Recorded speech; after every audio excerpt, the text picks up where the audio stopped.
Em todas as profissões existem os bons e os maus profissionais, e na área da saúde isso não poderia ser diferente. Enquanto muitos médicos estudam, alguns vão ficando desatualizados com o tempo e não se importam em buscar novas fontes de informação e conhecimento para sempre passar uma informação de qualidade para os seus pacientes. E isso também atinge a pediatria. E quando se trata da saúde do seu filho, escolher um bom profissional é muito importante. Hoje nós vamos falar um pouquinho sobre quais as características que um bom profissional de pediatria deve ter para que você tenha segurança no acompanhamento do seu bebê. O objetivo aqui não é criticar profissionais ou trazer aqui um debate em tom de crítica, pelo contrário, mas sim trazer um alerta para os pais sobre o que eles devem estar atentos para procurar um bom profissional para a saúde dos seus pequenos. Vamos lá?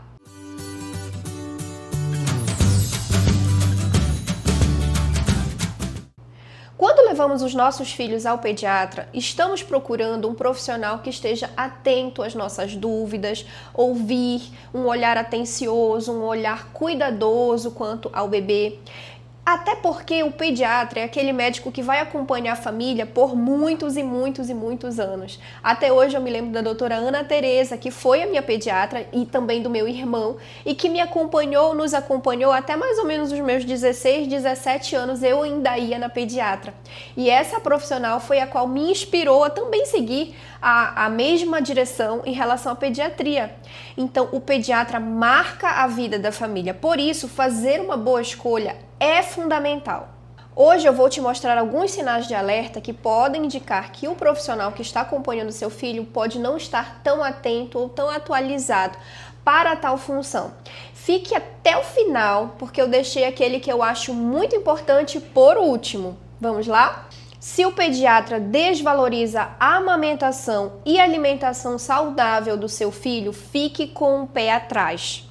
Eu já vi colegas recomendando leite artificial, que é a fórmula infantil, sem nem ter avaliado a amamentação, sem nem ter visto se aquela mulher tem produção de fato, sem nem ter visto como está a sucção desse bebê, se ele suga forte, qual erro ele pode estar cometendo, como eu posso ajudar essa amamentação a funcionar muito bem. Não que a fórmula não tenha as suas indicações, ela tem. Sim, quando eu observo uma indicação real e concisa de uso de fórmula, a gente indica, mas geralmente por um tempo para que aquele problema seja resolvido e logo em seguida a gente retorna para a amamentação exclusiva. Claro que algumas mães não vão conseguir, algumas têm realmente uma baixa produção, algumas vão ter dificuldade, então dentro do contexto familiar nós vamos conversando isso num diálogo aberto com a família, mas fuja daquele que já indica a fórmula se o bebezinho não está na média ou não está gordinho, não está cheio de dobrinha, porque nós temos um gráfico de avaliação de peso que deve ser orientado e acompanhado. Existe uma gama de variações genéticas dentro dos bebês que vão fazer com que ele tenha um peso maior ou menor. Se eu tenho pais pequenos e magrinhos, eu não vou ter um bebê grande, óbvio. Isso é óbvio. Então a gente sempre tem que avaliar o contexto daquela situação para indicar fórmula quando necessário. Eu já vi até colegas indicando leite condensado para o bebê ganhar peso mais rápido. Isso é extremamente desatualizado, então fique atento se isso estiver acontecendo com seu bebê.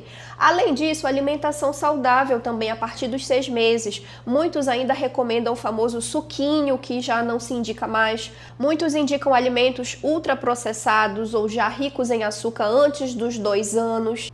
E o que um bom profissional de pediatria deve fazer? Orientar o aleitamento materno exclusivo até os 6 meses, quando necessário, o aleitamento misto sob acompanhamento do pediatra e o aleitamento prolongado até os 2 anos, associado com uma alimentação saudável e com alimentos de verdade, comida de verdade.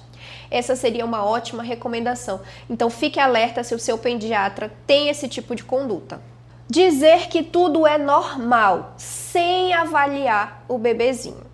Uma das maiores angústias da família é perceber que alguma coisa não está muito bem, ou ficar com uma pulga atrás da orelha, ficar na dúvida, ir ao pediatra e simplesmente o pediatra dizer isso é normal, isso vai passar. mas não avaliou o bebê, não examinou, não conversou, não viu se aquilo realmente estava dentro do esperado. De fato, a maioria das coisas que acontecem com o recém-nascido é normal, mas para aquela família, para a mãe e para o pai, o medo e a preocupação, eles são sempre evidentes. Então, de fato, nós precisamos, avaliar aquele bebê para dizer com segurança se aquilo, de fato, é normal ou não. Muitas vezes pode não ser normal. Por exemplo, muitos bebês têm dificuldade para dormir. A grande maioria das vezes é apenas uma imaturidade neurológica, mas também pode ser refluxo, também pode ser alguma dor, alguma cólica diferente, pode ser alguma doença que passou despercebida que causa dor no bebê, pode ser alguma alteração do neurodesenvolvimento, TEA, TDAH. Então, muitas situações podem estar relacionadas com o sono que eu preciso avaliar antes de concluir que é só a imaturidade que vai melhorar. Dificuldades para mamar. Muitos simplesmente dizem, ele vai aprender, mas nem sempre isso vai acontecer de forma natural. Às vezes eu posso ter um freio lingual curto que vai dificultar que ela pega, uma fragilidade de musculatura oral que precisa ser trabalhada. Então, muitas situações podem culminar com uma má pega, uma má amamentação. Outro, bebê que vive tendo infecções de repetição muitas vezes, também precisa avaliar se não há alguma deficiência imunológica, se ele não precisa de alguma suplementação específica com vitaminas, nutrientes, sais minerais ou outros estimulantes para a imunidade dessa criança. Claro que bebês e crianças pequenas vão ter muitas infecções, mas a maioria delas é viral e passa super rápido. Isso é normal. Agora, quando se repete com frequência doenças mais sérias, precisa ser investigado. E os atrasos no desenvolvimento? Fuja daquele profissional que diz que cada bebê tem seu tempo e não liga de avaliar. De fato, nós temos um intervalo de tempo para aquele marco ocorrer, mas quando passa esse intervalo, eu não posso simplesmente dizer que cada bebê tem seu tempo. Eu preciso atuar, porque quanto mais precoce eu desenvolvo, trabalho, estimulo, melhor vai ser o prognóstico dessa criança no futuro. O que um bom pediatra deve fazer? Examina, escuta, observa, avalia e não antes de dizer que é normal. De fato, no final pode-se concluir que está tudo bem, que é normal, que está tudo certo, que vai passar. Mas para eu chegar nessa conclusão, eu preciso conversar, examinar e avaliar aquela criança e aquela família, o contexto por inteiro. Fuja daquele pediatra que não gosta de perguntas. Eu já atendi aqui na clínica uma vez uma mãe que chegou dizendo que ela foi a um colega pediatra para a consulta de puericultura, que é aquela consulta de rotina, e quando chegou lá, o pediatra perguntou, o que o seu bebê tem? Ela disse, não tem nada, é a consulta da rotina. E o pediatra disse, então não devia estar aqui, tchau. Como assim? Ir a uma consulta pediátrica é muito mais apenas do que diagnosticar uma doença ou uma patologia. Pelo contrário, a puericultura, a rotina de pediatria é aquele momento em que a família vai para tirar as suas dúvidas, para fazer as perguntas. Eu sempre oriento as mães que eu acompanho aqui durante o mês e anotando todas as dúvidas que vão surgindo, que às vezes a gente não lembra, né? Então aconteceu isso, eu vou perguntar para a pediatra na consulta. Vai anotando para trazer as dúvidas, porque esse é o momento de tirar dúvida, é o momento de tirar dúvida com o profissional que está atualizado para responder sobre aquela temática, sobre aquele tema. Ou também me mandar depois, né? Me mandar depois uma mensagem, eu esqueci de perguntar isso na consulta. Pode também. Então, aquele pediatra que não gosta de responder dúvidas da família não está de conformidade para acompanhar o seu bebê. Não há perguntas bobas quando se trata do bem-estar do seu bebê. Se você é mãe de primeira viagem, óbvio que você vai ter muitas dúvidas e o pediatra não pode cansar de responder a mesma coisa várias e várias vezes, porque é isso que acontece. Então, o pediatra precisa ter esse tipo de cuidado e paciência para responder todos os questionamentos. O pediatra deve ser um parceiro da parentalidade, ou seja, ele deve estar em parceria com pai e mãe, juntos para cuidar do bem-estar dessa criança. Fuja daquele pediatra que está desatualizado com as atuais diretrizes. A ciência evolui, as recomendações vão se mudando, se modificando, aperfeiçoando e melhorando. Existem coisas que eu recomendava lá no início da minha carreira e que hoje eu não recomendo mais. A medicina está em constante evolução. Eu tenho 10 anos de formada, agora em 2025 eu estou completando 10 anos. Até então, muita coisa já mudou, muita coisa não existe mais, recomendações que são antigas ou que mudam com o passar do tempo e com as observações. E agora alguns exemplos de recomendações que ficaram ultrapassadas. Dar chazinhos para bebês. Alguns pediatras, alguns colegas permitem, dizem que tá tudo bem, que não tem nada demais, mas já se provou que chás, sim, podem fazer muito mal para o bebê. Futuramente eu faço um vídeo aqui falando sobre chás. Se é um tema que agrada a vocês, coloque aqui nos comentários que a gente avalia um pouquinho sobre essa questão. Oferecer água para bebês que estão em aleitamento materno exclusivo antes dos 6 meses. Também é uma recomendação que não existe mais e alguns colegas insistem em continuar indicando. Não há necessidade, o leite materno ele é suficiente para nutrir e hidratar aquele bebezinho. Indicar as papinhas industrializadas ao invés da comida, ou indicar bater a comida no liquidificador, ou peneirar a comida. Isso não precisa disso. O bebê precisa fazer mastigação, ele precisa fazer o movimento de mastigar, então a comida sempre amassada e a cada mês menos amassada para que o bebê chegue comendo na consistência da família com 1 ano. Essa evolução é a recomendada, mas ainda existem profissionais que indicam bater no liquidificador e fazer a papinha batida. Indicar o uso de andadores que já foram proscritos, alguns pediatras indicam ainda. Ou ainda, indicar o desmame precoce para aquela família por N motivos, por motivos banais, ou dizer que o leite materno não funciona mais a partir de 1 ano, ou orientar uma introdução alimentar antes dos 6 meses, com 3, com 4, liberar a família para comer sem uma avaliação daquele bebê que não sustenta ainda o tronco. Então existem muitos riscos dessas recomendações. Fique alerta se o seu pediatra tem esse tipo de conduta. O que o bom pediatra faz? Ele está sempre atualizado, sempre buscando referências bibliográficas, sempre acompanhando as novidades, aberto, né, às novas recomendações, não tem aquela mente, aquela visão fechada do que aprendeu e que é imutável, o que não é assim. Também não despreza ou não desvaloriza o conhecimento popular. Muitas coisas do conhecimento popular podem ser bem indicadas e podem ser benéficas, e tá tudo bem, desde que não seja algo que vá trazer malefícios para aquele bebê. Um outro problema é aquele pediatra que não examina o bebê. Quando levamos o nosso filho ao pediatra, nós esperamos que ele faça uma avaliação completa daquela criança. Pese, examine, olhe o ouvido, olhe a garganta, faça a medida. Todo esse tracejado, todo esse processo, ele é fundamental para que nada passe desapercebido. Existem colegas pediatras que mal olham para a criança, conversa rapidinho com a mãe ou com o pai, ou simplesmente pesa e mede a altura, joga no gráfico e acabou a consulta.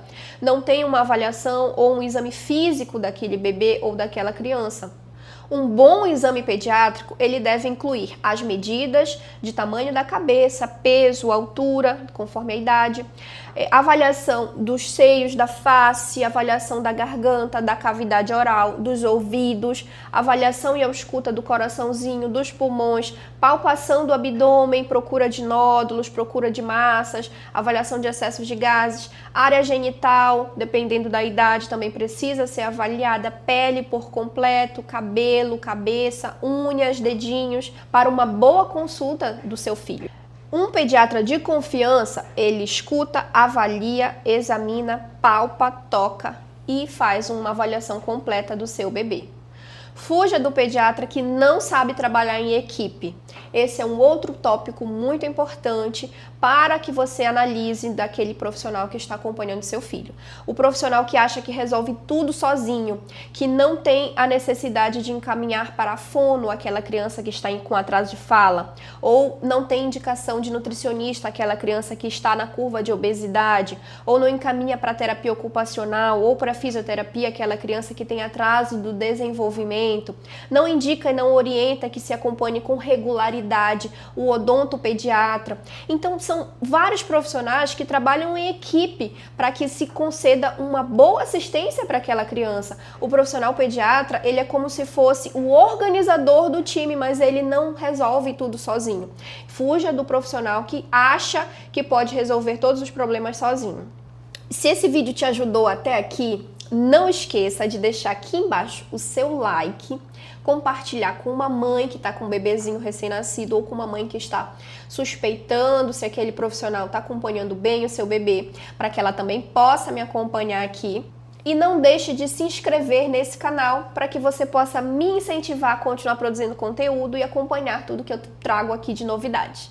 E agora vamos para o último ponto que eu trouxe quanto a este assunto. Fuja do pediatra que prescreve antibiótico para toda e qualquer situação que ele vê na vida. Uma gripe, uma virose, começou o narizinho escorrendo, antibiótico para garantir. Uma diarreia que começou ali leve, com um vômito, uma febre baixa, antibiótico para não progredir, para não evoluir. Não existem essas recomendações. O antibiótico ele tem indicações formais que precisam ser seguidas, sim. Não é que a gente está demonizando o antibiótico, não, pelo contrário, o antibiótico salva a vida. O antibiótico já funcionou em muitas situações que aquela criança realmente tinha uma infecção bacteriana. Infecções bacterianas têm indicação de antibiótico. Então, se o seu profissional avalia e é uma infecção viral, é uma infecção fúngica, é uma inflamação, é uma alergia, não tem por que passar antibiótico. Se for uma infecção por bactéria, sim, está muito bem recomendado. E ao final também é importante fazer o acompanhamento pós-uso de antibiótico, principalmente com os probióticos. Né? Lembrem-se que o antibiótico, ele mata as bactérias do mal, mas ele também mata todas as bactérias do bem que estão no nosso corpo. Então a gente precisa repovoar o nosso corpo em seguida para que não fique com uma imunidade baixa. Esse é um cuidado que também tem que ser seguido, principalmente aquelas crianças que adoecem com muita frequência. O que um bom pediatra vai fazer? Ele vai avaliar, auscultar, examinar, concluir se aquele caso tem bactéria ou não tem bactéria. Se ele ficou na dúvida, ele vai pedir exames, os exames de sangue, de urina, imagem, conforme a necessidade, para concluir se aquele é um caso de fato de antibiótico. Mas eu já vi profissional que não avaliou, não examinou, só pediu o exame, viu um exame viral e passou antibiótico. Não tem sentido. Então fique alerta para procurar sempre os bons profissionais. A pediatria de qualidade preza sempre pela prescrição do melhor tratamento que seja eficaz para cada caso. Agora me conta aqui nos comentários, vocês já passaram por profissionais que têm alguma dessas condutas? Comentem aqui para eu saber a experiência de vocês quanto a esse tema. E lembre-se sempre, o bom profissional escuta, avalia, orienta, tira dúvidas, prescreve quando necessário e dá o suporte não só para a criança, mas para toda a rede familiar. Até a próxima. Tchau, tchau!